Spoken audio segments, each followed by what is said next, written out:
hold back. Don't be part of the problem of the unmentioned God. God's name is I am. I am. Now he's I am, whether he's mentioned or not, it's not I am mentioned. He's there. God is there in ways, he's there with everything. Every answered prayer, that's God there.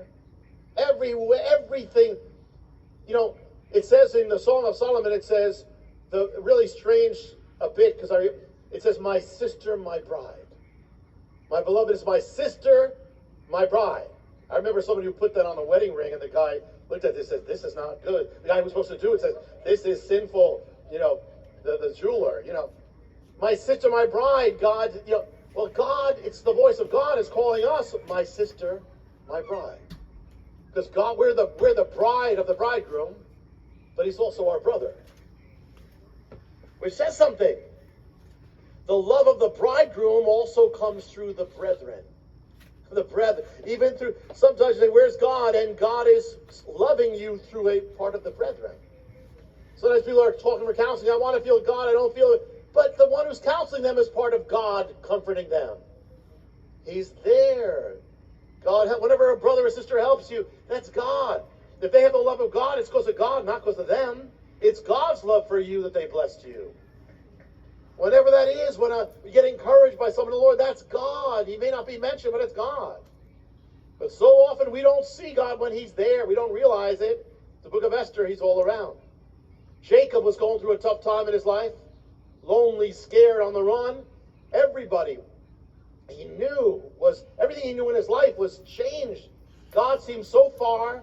He lays down, has that dream, wakes up and says, how awesome is this place? This is the gate of God. God is here. The house of God, and I didn't even realize it. God is there, but I didn't realize it. That comes throughout the Bible. Especially when people are feeling far from God. 2 disciples are depressed, gloomy. Everything's caving in on them. All hope is gone. God, they believed Messiah, Yeshua, Jesus was the Messiah, but he's killed, crucified, it's over.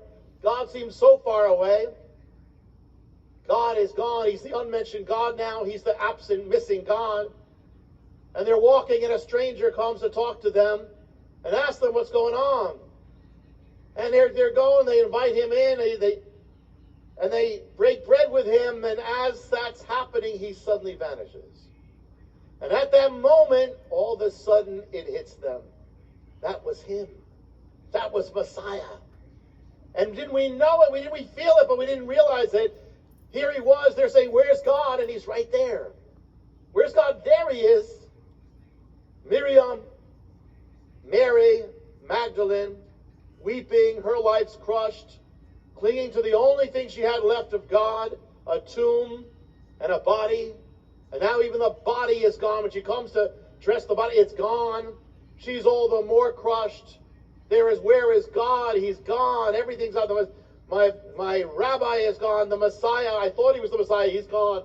Where's God now? And she sees a man, and she believes he's the gardener. And she says, if you've taken the body away, tell me where you did. And that's at that moment he turns to her and says, Miriam. And she sees it was God. All the time. Here she's saying, where are you, God? And he's right there. She's asking God where the body of God is. Where did you put the body? It's right here. You know, you hear that famous poem or card on people, you know, and it's true, though. And that is the dream the man says. I mean, it gives the truth. The man has a dream, and he says that I saw my life, and my life was walking with God, and all I saw was the footsteps on the sand. And as things were going, the footsteps were there, and it was getting rocked. The waters were getting wavier. My life was going storms, and the footsteps were there, 2 footsteps. But then all of a sudden, when the biggest storms came, the worst time of my life, I only saw 1 footstep, and I said, Lord, where were you? Where were you at the time I needed you most? And the Lord says, it was then that I carried you. And the point is, here we have this thing of not seeing God when he is closest to us.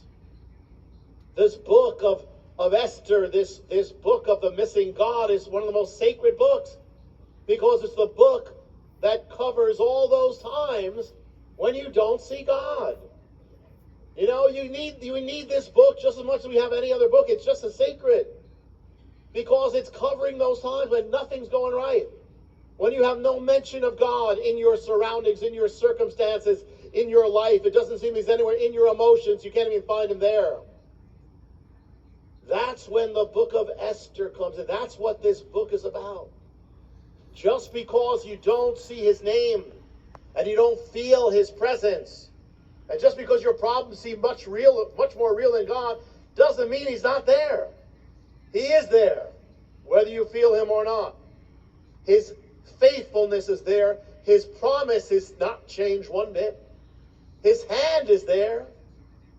It is no less holy than when you're walking on the waters. The fact that you walk and you don't see God, those are times every saint of God has them.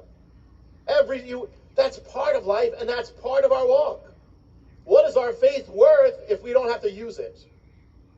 In everything he said, I will never leave you or forsake you. Your life is holy because he's there. And when you feel him and when you don't feel him, it's no different. That is this scroll. When you feel him, our faith, our whole walk is based on faith, on believing and choosing to believe. And then there's other times, it's easy because you see God all around you, but that's not when it counts. It counts when it's like this.